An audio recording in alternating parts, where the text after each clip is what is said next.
Welcome to the Galway Races new 6-episode podcast series, Let's Be Having You Galway, relaying stories from inside and outside the parade ring. Paul Collins here. It's been my honour to chat to racing royalty and lifelong fans alike. Coming up this week, Padraic Joyce explains the unexpected advantages of the GAA's new split season. Not many had mobile phones, but this particular player was an all-star from 98, had a phone, dropped a text to John O'Sullivan. He said, I'm caught working tonight, I won't make the training. But he was in the races, obviously. And then John O rings him straight away, at 7 o'clock, and he says, where are you? He says, I'm working. He says, I'm caught late. But as he answered the phone, of course, the antenna of the winner all right from the first race came up and got caught out to dry. So then we got the brunt of it in training again that night. We hear from two generations of Galway Racecourse management. I love the way he's got in there about all the buildings that he built in Galway during his time. So it was all there ready to go when I arrived. Thanks for that. We've done a few things since. Weren't you lucky that they were? And the air of anticipation around the 2023 staging of the Galway Races. See them coming up the hill, and everyone shouting around. I think it's great the first day before the first race starts and the big cheer, everybody, this is it for the week, take it off. It's the Let's Be Having You Galway podcast, and we're delighted to have in studio today Padraic Joyce, All-Star, All-Ireland winner, Connacht champion, current manager of the Galway senior football team and racing fan, Padraic. Yeah, that's keep going there. Yeah, it's nice for him to get the racing. You haven't paid me enough, unfortunately, for that, Padraic. Sounded great. But you're a big fan of racing? Yeah, I would be, Paul. Yeah, I've followed horse racing most of my life. Yeah, sometimes to the detriment of my pocket, but yeah, I would follow it. Yeah, I often remember meeting your father, Paddy Joyce, God rest him, out and around the parade ring here and maybe the Pervy on occasion. He was a big racing fan too, God rest him. He would, yeah. He would have always took us as kids to the racing festival, but younger type, we would have spent our time the far side of the track in the fun fair probably more than in on the betting ring. But yeah, we used to go with the family, good few years, a good crack with them. We used to always go, yeah, big into them, yeah. And would you have a pilgrimage then, everyone into the car over, or would yourself and the old lad, or what way did it work? No, we'd all be bailing in the car. We'd be getting the Toblerones on the way out, and we'd be fighting over them on the way home in the car, the six of us. So we used to have a great crack as kids and that, yeah. And of course, during your playing career then, I presume the Galway races were a bit of a distraction at times, I'm sure. Yeah, they were. It was detrimental going to the Galway races in the playing career, because if you were at the Galway races, that meant you were nearly out of the championship, or else you shouldn't have been at them when you should have been training. So we've had a couple of close calls over the years, been at the races, but look, it's a fantastic week. And again, it's very hard to be an inter-county player at that years ago, because all your buddies were getting dressed up and heading racing, not alone for a day, but for a full week, and you were missing the crack because you couldn't go any day really. You normally had a semi-final or something to look forward to, but in my later career, I spent a lot of time racing, so it didn't go. Obviously, that's the downside of it, was that you get to racing, but you weren't going as well as you should be on the football side of it. It's funny enough, that particular point isn't one I heard mentioned at the GAA's annual congress in favour of the condensed championship.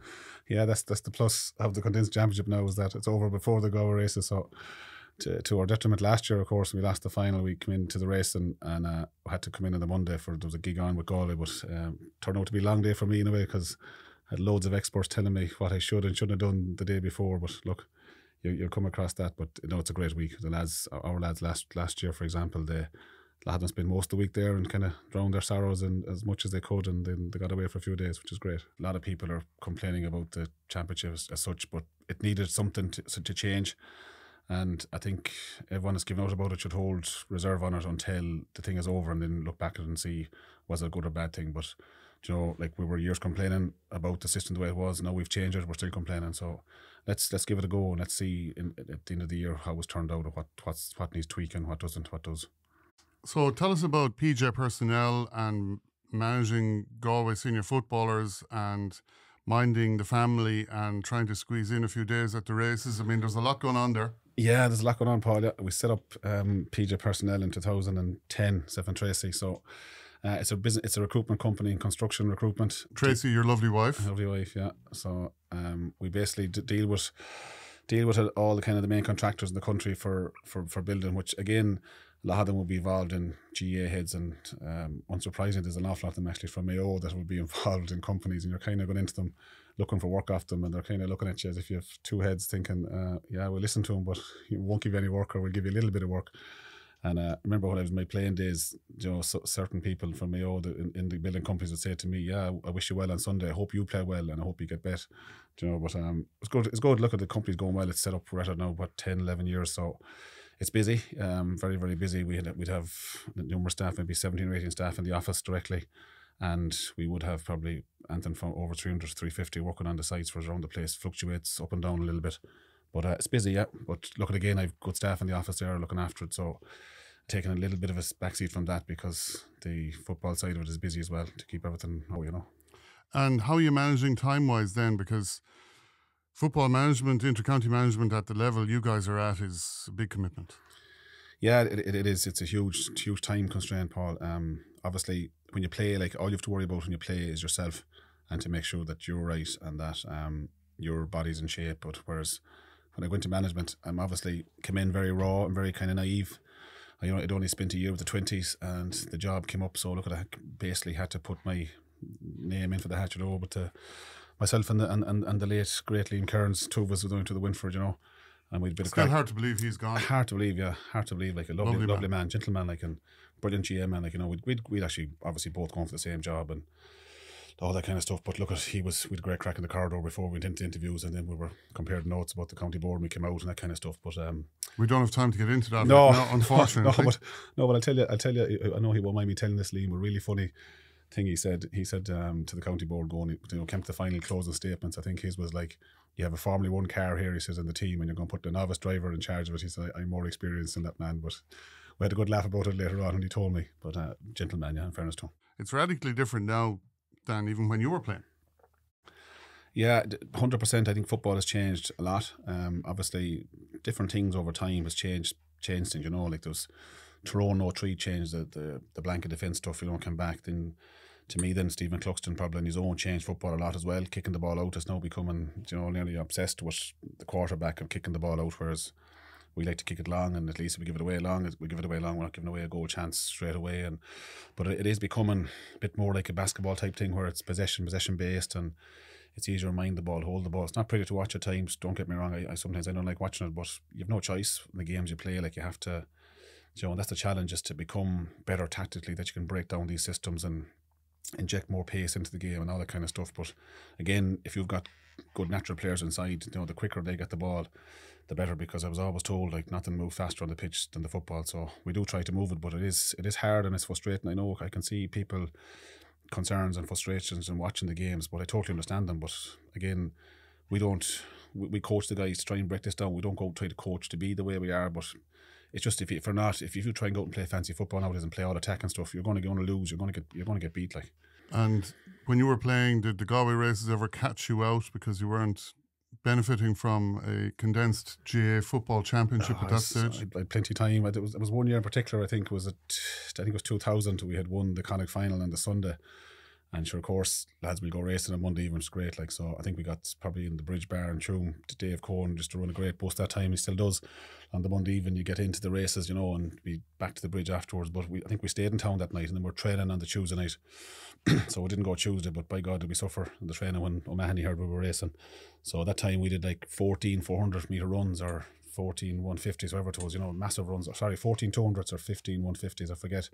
And normally, if you did one on the Tuesday, you'd have Thursday kind of easy enough.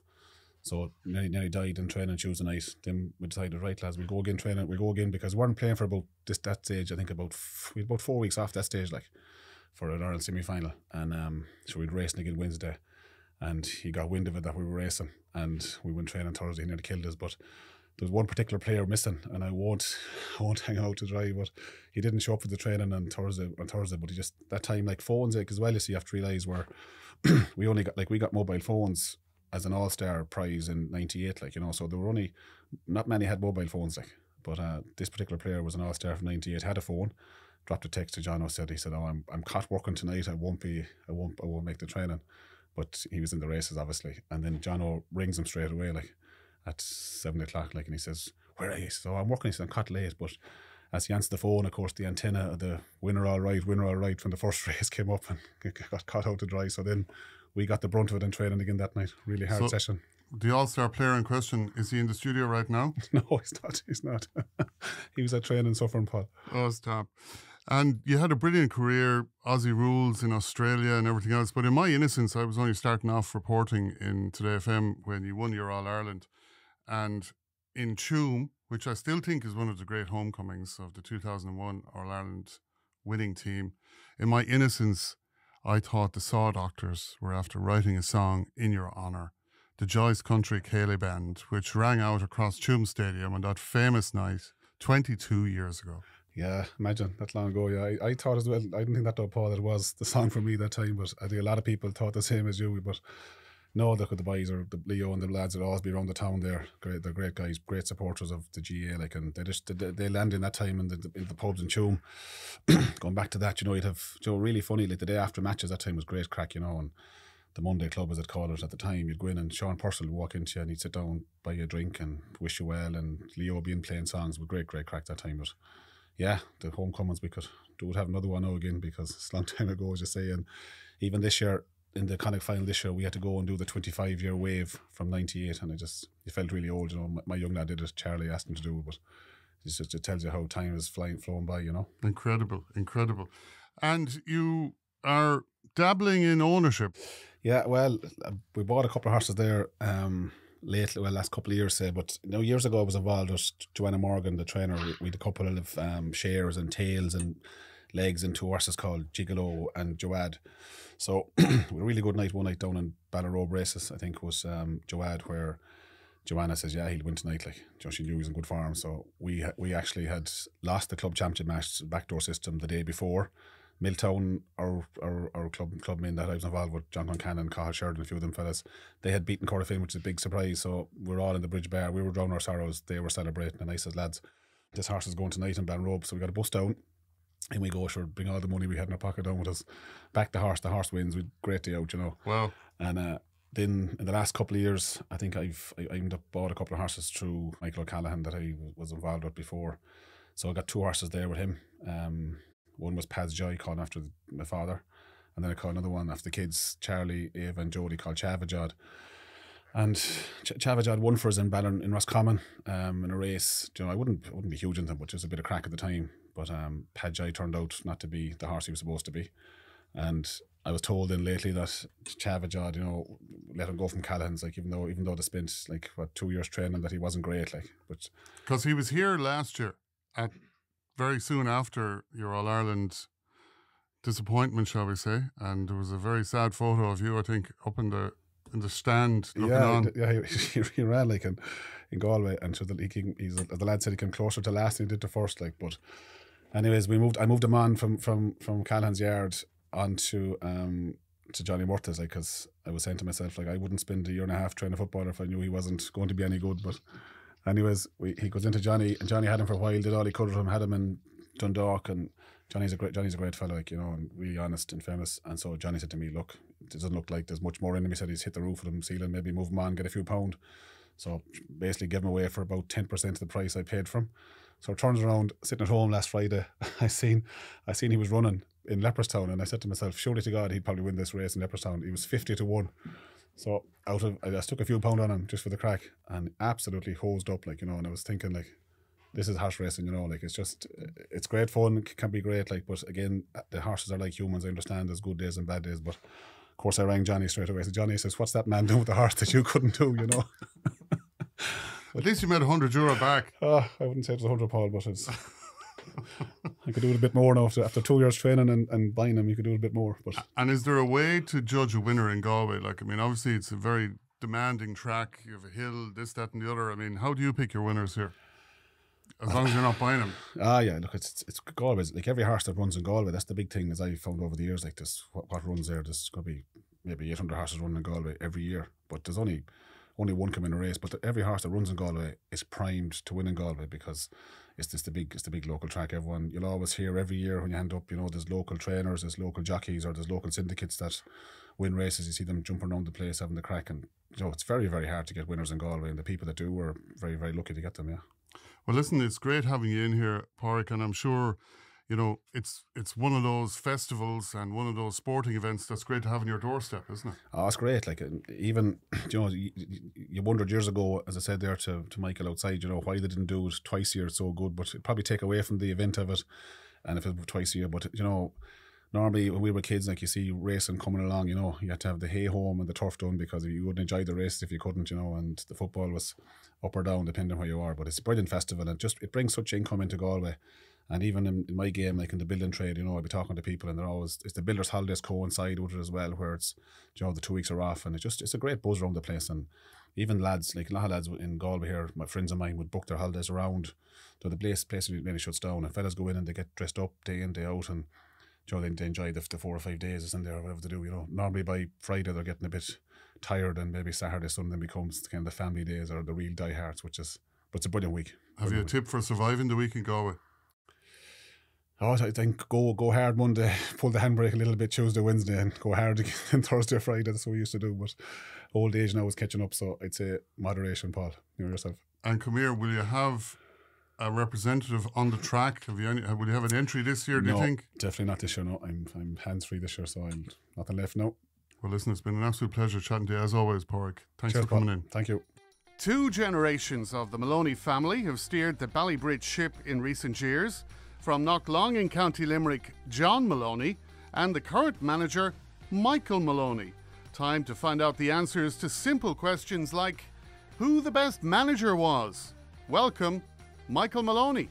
2023, can't wait for it. You know, I suppose this is what we do. This is what we live for year in, year out. You know, it comes around once a year. We spend 2-3 years planning it, but once the previous festival is over, it's all eyes on the next one. And yeah, it's a great occasion. We start with a very small team. There's 10 full-time people in the racetrack. You know, really good people that everything starts from, and we build on from there. You know, from kind of January, February, March, we start taking on people, and it ramps up, and so many contractors and so many people involved in the races, people that come back year in, year out, you know, from lighting house, our plumbers, our electricians. You know, there's people that have been taking that Galway Race Week off for 40, 50 years of their main job because they just want to come up and work in Ballybridge and be part of the atmosphere and the occasion up there. And it's always a great occasion. I think, you know, the Monday is always a fantastic day. I think post-COVID, the most thing I was looking forward to last year on the Monday was just opening the gates and see the people coming through again. And I think it was emotional for everybody involved, because we'd had such a difficult couple of years, and just to see the excitement being back in Ballybridge, and 2022 was, I think, the best festival we've had yet. It was just, the atmosphere was amazing. Everybody was in great form. The weather was brilliant. So we're hoping for more of the same again this year. We made a lot of changes last year around the race course, improved the facilities, and I think people really appreciated it. And that's all there again this year, plus more. And you know, I can't wait to have people back, and there's going to be more new things to see, and it's going to be another great year.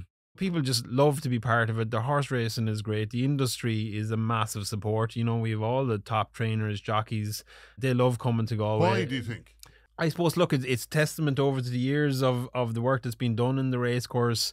We've been able to improve the prize money significantly over the last couple of years. You know, we've the plate and the hurdle worth astronomical amount of monies, 270,000 each. I think the ground conditions has improved. Jerry Broderick is our foreman up there, and you know, a huge amount of investment has been put in by the race committee over the last, you know, 25 years, and the ground then in the last maybe 10, 15 years, and, you know, drainage program. And I think, you know, Jerry and his team, you know, come the Monday, the races, you walk out onto that track, it's like a carpet, you know, it hasn't been used since October. And the timing as well is great, though, for maybe the floating race score, because you're in the middle of school holidays, maybe you're coming into the end of school holidays, and people are saying, right, we want to have a right good cut now before the kids go back to school. Yeah, indeed. Look, I think racing in general is in a very good place at the moment. You know, we have some really good festivals going in Ireland, and there's a strong draw to it. And I love seeing the likes of Ballinrobe, Sligo getting big crowds, because that means Kilbeggan. Kilbeggan. Don't forget Kilbeggan. Paddy Ryan will be getting on to me. You never mention me.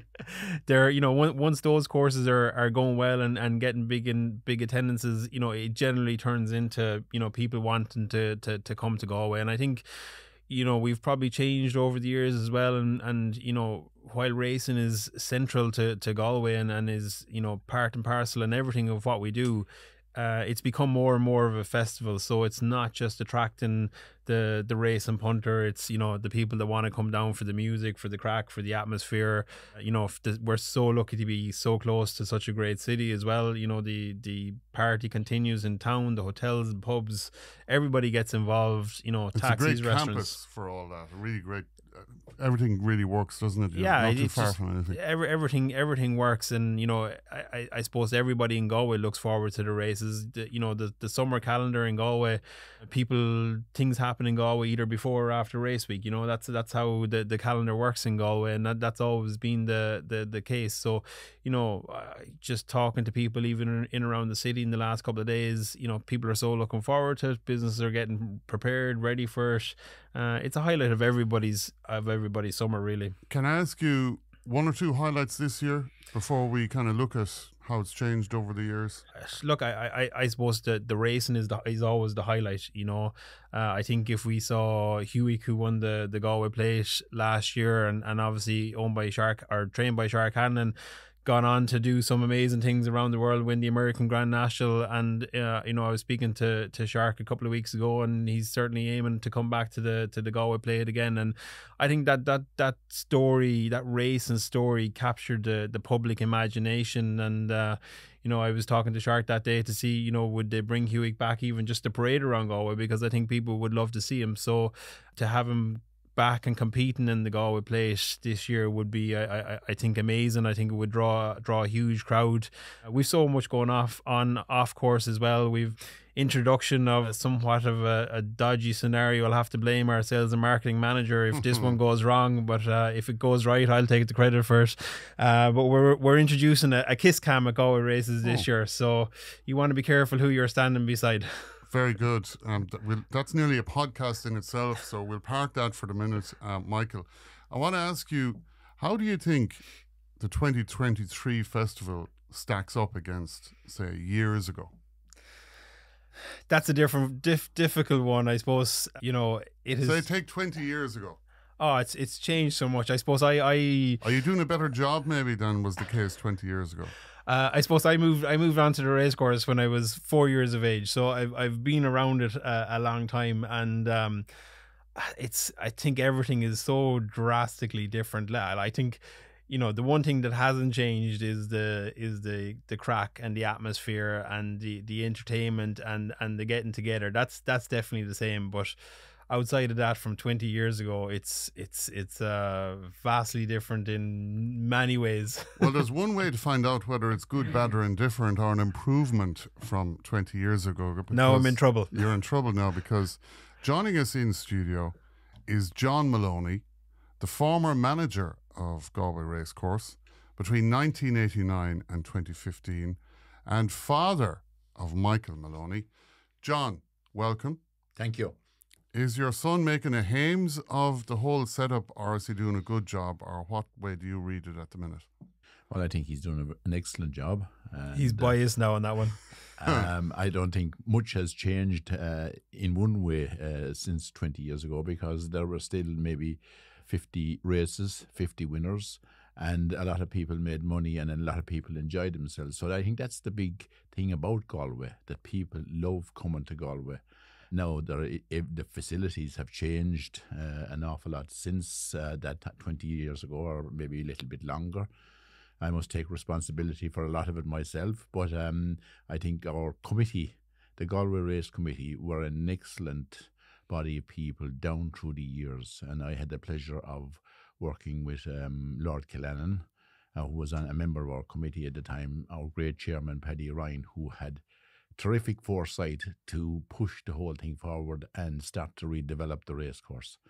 And it went on from there. In 1991, I think we built our the Carvery building, which was known as, and we went on to build 2 stands, 2 underpasses, weigh room, and all that. So the facilities have improved in the meantime. So I think that is a big testament to what Galway is. You had a heritage, John, yourself of being involved in the horse industry. Yes, my father was a breeder of horses, and he was a member of the race board in the Turf Club. So I had sort of a good knowledge of racing when I joined the team in Tipperary Racecourse in 1986, and I was there for 3 years. And I was lucky enough to be appointed manager of Galway Racecourse by then Paddy Ryan. And was that a big step moving from Limerick Junction then to Galway? It was a huge step. It was a great learning curve, and a lot of things went on, I suppose. And but we worked hard at it, and it was day and night at that stage. We didn't have too many staff, and so we had to. It was a big learning curve. Yes. What was that like? Well, I suppose I came in sort of really knowing a little bit about racing, but I had a good grounding in Tipperary, and I see how the backroom team had worked there. And but it was a huge step up when I arrived in Galway. And Michael mentioned there that Jerry Broderick is our foreman now, but his dad before him, Tom Broderick, was our foreman, and Tom was a wonderful help to me that when I joined here, and he was a wonderful man to care the ground, and we'd always be running a bit late. And Tom's favourite saying was, we'll be ready by 5 o'clock on Monday evening. And no doubt it always happened, and the first race always took part in time. I mean, there's so much to kind of organise. Obviously, you have the committees that you're trying to maybe bring with you on the journey. You've got your staff, you've got the riders, you've got the punters. I mean, is it easy to manage all that?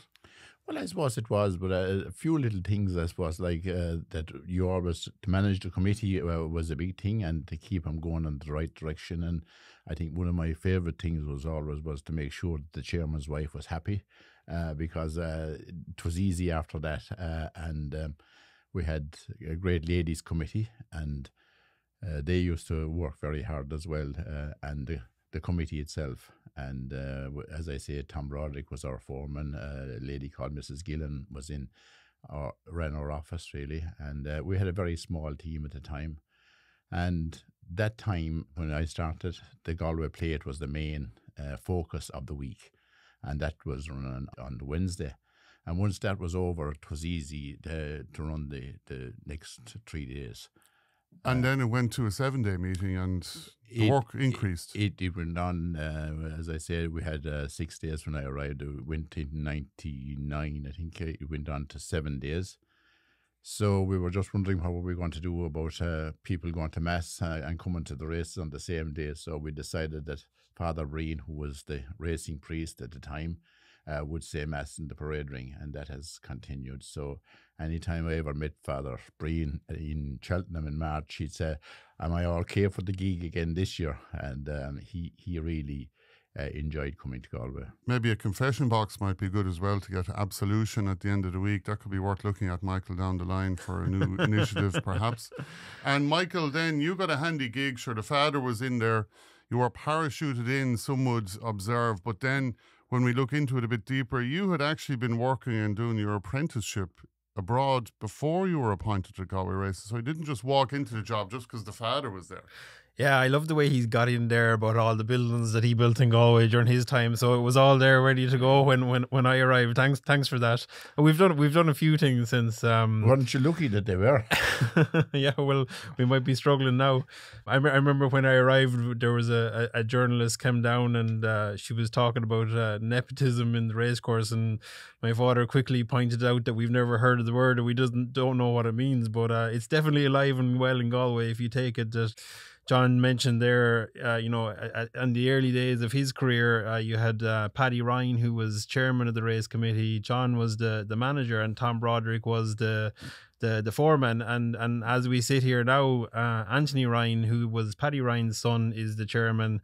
I'm obviously John's son as the manager, and Jerry Broderick, who is Tom's son, is the foreman. So there's probably not too many businesses around the country that can claim that, you know, to have. I think it's great to see. You But know, you earned your colours, to be fair to you. You did have to go abroad. Earn no. your colours in Plumpton Racecourse. Yeah, no, but it's great to see that tradition continue. But yeah, look, we didn't just walk in. And where are you leaving Annette Walsh or Annette Ferrick, who is the kingpin now in the office?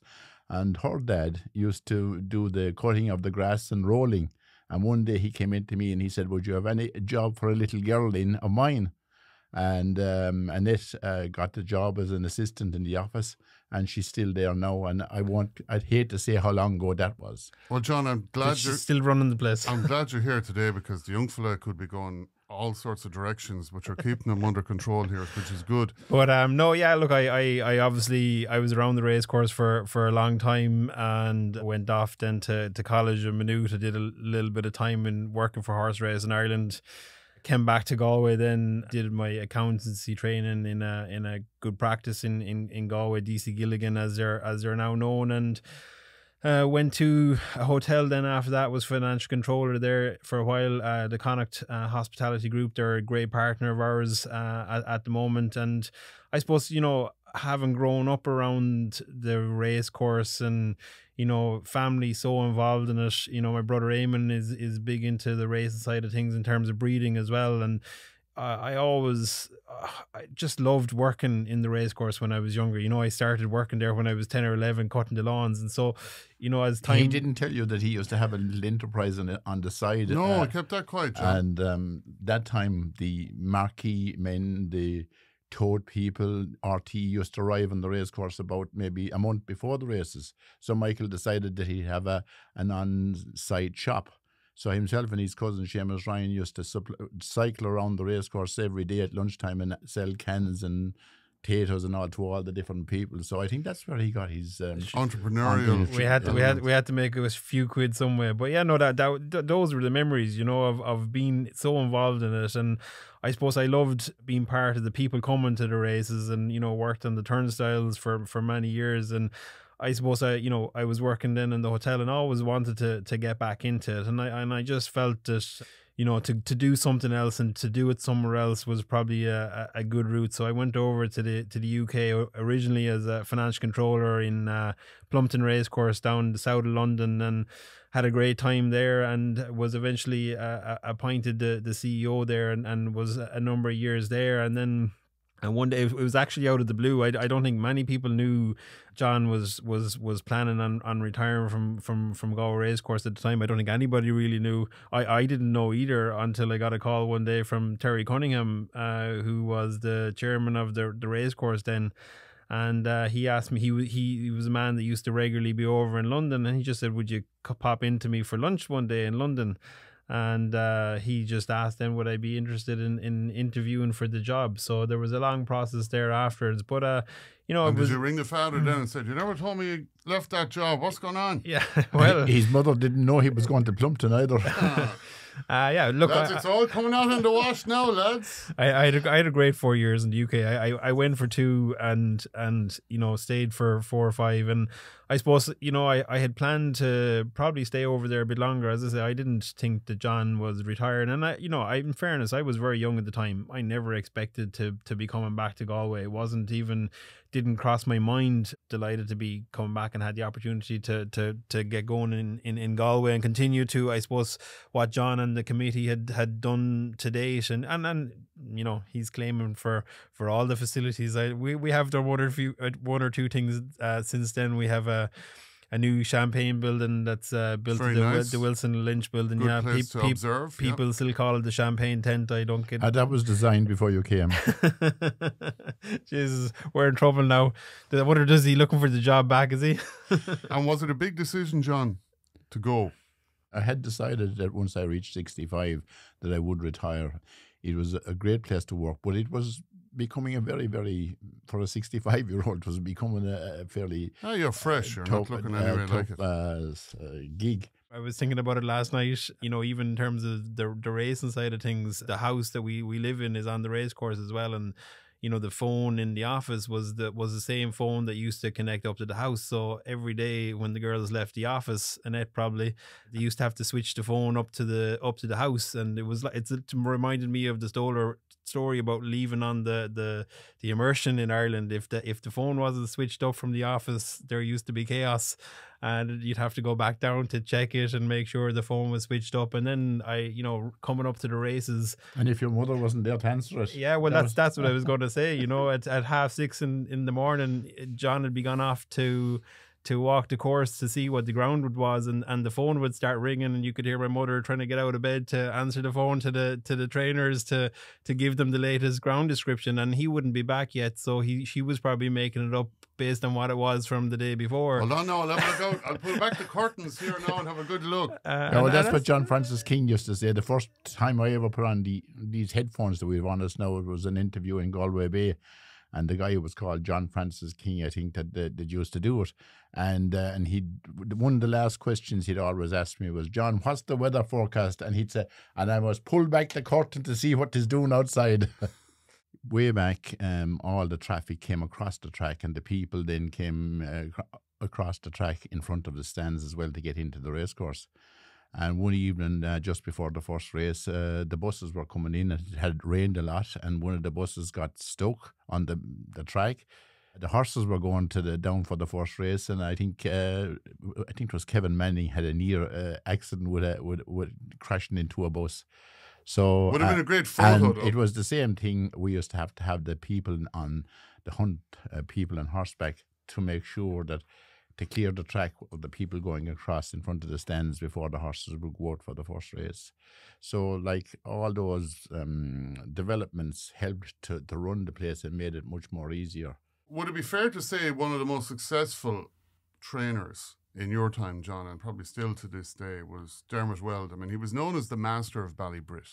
Yeah, he was, and I suppose he still is. Well, I suppose maybe there is other people have come up on along the way, but Dermot Weld was rode. I think Spanner was one of his first winning rides in Ireland or in Galway, and he had trained the winner the previous year. And I was watching him there not so long ago, talking about all the horses, good horses that went on and won derbies even. The likes of Grey Swallow, Go and Go went to the Belmont, and all the different horses that went on. And I think one year it was since 2010 that he'd trained 16 winners in the 1 week. And it was just well. But now I think Willie Mullins has probably taken over the mantle. Aidan O'Brien brings all his good 2-year-olds here and to run. And we have all the leading trainers, I think, turned up. Noel Meade, of course, the JP McManus has had some wonderful winners here in Galway Plates and Galway Hurls and down through the years. And I think John Kiley was maybe one of the last men to train a Galway Plate winner for him. And they had a wonderful success in Punchestown and in Cheltenham this year together.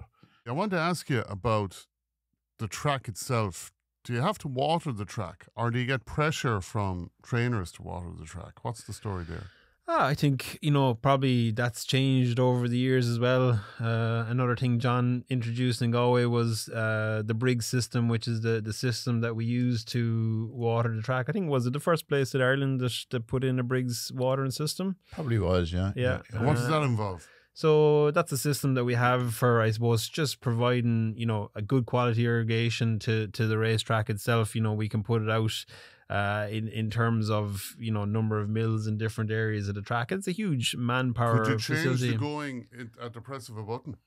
Well, you'd change the going with a lot of hard work from the guys on track. They could be there till 2:00 at night and again in at 4:30 in the morning. We did it last year during race week. We watered most nights during the week, and I suppose the expectation of ground has changed over the years. And look, that's something that we're always aiming to provide. I think with ground, I don't think you'll ever please everybody, but it's trying to please the majority on it. And I think, as I said, Jerry and his team do a great job with getting it right. And we do have, thank God, touch wood, in the last couple of years provided consistent ground, and that's our aim, is to provide consistent ground across the track and have it nice and ready and give everybody the best opportunity. Was there any highlight that stands out above all else for you in your time between 1989 and 2015? The one thing for me was to stand out in front of the stand and to hear the crowd roar at a winner coming up for either the Galway plate or the Galway hurl. That would put the hair standing on your neck, and it was unbelievable to see a huge crowd of people out in front of the stands and they're cheering on their winner, and to see that you were after putting on something that the people were enjoying. You're going to ask me the same, and that's the one. The one wasn't actually, the but one. go on. Go on. I'm there now. That's the one I always say, Go on, and go on. the reason being, I think it's it's John's last few words there. When you see that happening, and you know the work that has gone into it, and you know the small team that it has started for, and the effort that everybody has put in. And it's such a tradition, and our family involvement over the years, and so many people that have had family involvement over the years and are leading on the tradition. So to stand there and watch that happening and watch the crowd roar at home, that's the one thing that gives me pride every year to say, we've done it again for another year, and that's the thing that keeps us going till the next year. And the one thing I'd say to the pair of you is this: I've never seen the atmosphere in the parade ring like it, where you have people at the start of their career, in the middle of their career, and maybe at the end of their career, sharing the same joy in equal measure. It's incredible, isn't it? Yes, and I suppose the one memory I have about you at the Galway Races is that about maybe 2 hours after the last race, that I would be standing around the grounds, and that you would be just coming out of the champagne tent after having a good day at the races. God, you must be confusing me with another good-looking lad from Tipperary, John. I don't think so. The Let's Be Having You Galway podcast in studio right now. Eileen Cooley. Welcome, Eileen. Thank you very much. Delighted to be asked and here. From Castlegar. Yes. Home of the Connollys. Home of the Connollys. And the Coolies. And the Coolies. And the Grogans. And you're a lifelong Galway Races fan. Lifelong, since I would say I was maybe 5, 6 or 7. My father used to bring us to the racecourse. At that time, we only had 2 days racing. So we would... You didn't need as much stamina. No. But we're going ever since. My father loved the races as well, So it was the highlight. Even in Castlegar, everything stopped for race week. Or we only had 2 days that time, but everything had to be done before the races. Cleaning, no matter what with your house, everything had to be just right. And you're only at the back of the track, so you didn't have traffic or any issues like that? No traffic. We walked up. It was called Raftery Sporine at the time, and up across and came out where Digital is now. Then up, as we call it, the Mooning. Walked up the Mooning and into, not where the stand is, but we were in the other side where all the hurdy-gurdies were. That seems to be a common theme, that people come into Galway Races at a young age, but their memories are of the picnics or the chairplanes or the merry-go-rounds. Chairplanes, the swinging boats and the merry-go-rounds. And a few bets in between, down in the tote and with the bookies. And then you'd always run up to the rails when the race was coming around, make sure you got a good view. You love the horses. I love horses. I love race horses. I think they're fascinating creatures. Beautiful animals. The most beautiful animals you could look at, I think. They're so... I don't know what it is about them. I just love them. Love them. Even if I see a horse anywhere, I just go over talking to it. I love them. I talk away to a horse and, even plait their mane if I could, if they'd let me. Depending on the personality of the horse. Depending on the personality of the horse, yeah. And are you rushing down then to the winning post when the races are on? Rushing down from the stand. Now we go to the stand, of course, because my husband himself, we always go every day as well. Well, 6 days out of 7 I go, and he goes 5 days out of 7.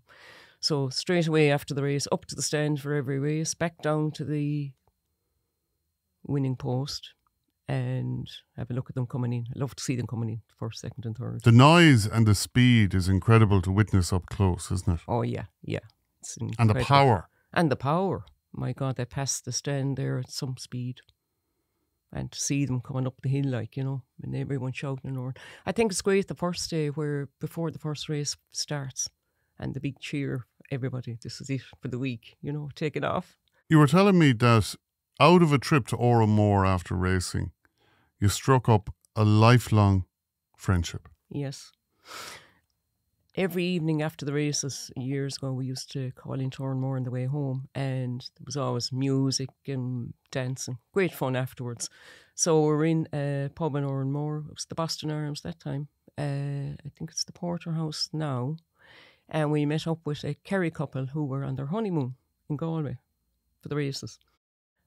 And a load of Kerry friends with them that were there. So we met up with them and just struck up with them, and we're friends ever since. And they come up for the races every year and they stay in our house. This must be 35 years ago. Wow. And we go down to Kerry. They have one daughter, so we were down for her christening. We were down for her communion and confirmation. And she's now 25. All out of that night. All out of that night. And your parents had a big impact on lighting the flame of your interest. Yes, my father and my mother, but particularly my father, he loved the races. So much so that when they got married, they postponed their honeymoon for a couple of days in order to get the races in first. Then they went on their honeymoon when the races were over. That's how much it means to them. And maybe that's where we got it too. Thank you so much for sharing your Galway Races stories, Annie. Thank you very much. Lovely meeting you. It's a pleasure. Thank you. Create your own story this year at Ballybrit. The 2023 Galway Races commence on July 31st and run to August 6th. 7 unmissable days. To secure your ticket, go to galwayraces.com. You don't want to miss it. See you there.